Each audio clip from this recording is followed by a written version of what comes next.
9/11, the Patriot Act, along with several executive orders authorized by our government, demonstrate potential for devastating our fundamental liberties, the very rights and freedoms that our government professes to be protecting in their fight against. Right one, that's the freedom of speech, freedom to preach in the streets like you got something to teach. Now every day I look around and I don't like what I see. I wanna be free, but can't escape without the freedom to speak. Now let's take a look at history, at the likes of Gandhi, Malcolm X, Martin Luther King, J.F. Kennedy.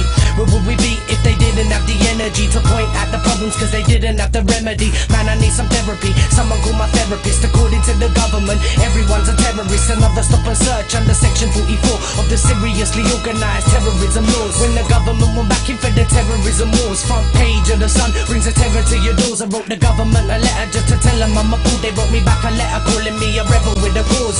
Next be the right to peacefully protest, but nowadays you need permission just to go west end. Picket line behind the protest fence. Now wait till 3 o'clock and you can protest then. Here come the stormtroopers keeping the peace, yeah you reckon in 3 seconds you be seeing police weapons. The streets heckle, I ain't living on these shekels till police settle. We're not here to be kettled. Protesting is bad, how you say that with no facts? Protests are marching, tore down the poll tax. Too many throwbacks, tell me yeah you suffragette. Let's fight for our liberties like the lady suffragettes. We suffer threats every day, the subliminal lie. Feel like the census will get labelled a criminal. Now I've come to my senses and I've studied the facts. You need consent from the governed for your government acts, which brings me to right 3, the right to privacy, the right not to be monitored by closed circuit TV. Nowadays people get paid to invade our privacy, but who's watching the watchers if the watchers watching me? See, the powers that be, I've been on a mission to usher through an age of totalitarianism. I'm sick of division, all about knowledge and wisdom. Go to Google and type in panopticon prison. Now I've got no love for the top politicians that wanna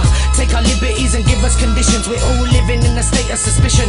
So up go more video cameras with face recognition. When the mainstream media abuse their power, chief police resign cause they choose to cower. Glenmore Care was the name of the silly little prowler, paid by news of the world to hack missing mealy dollar. Now the next liberty be in the eyes of the law. Everybody's innocent or proven guilty. Been accused of a crime, it don't matter what it be. Everybody's got the right to a judge and jury. Declaration of Rights 1689 defines a fixed penalty as an illegal fine. One day you got a speeding ticket, so I wrote them back. I know my rights, so you know where to stick it. Now you say we're free, now mate, you're kidding me. Go watch a documentary, taking liberties, or do some research on old English charters like the Bill of Rights and the Magna Carta. I feel a revolution's here at last. It's time to unite and fight and just kick some ass. Or one day in the future your kids were lost. Where were you when our liberties were ripped apart?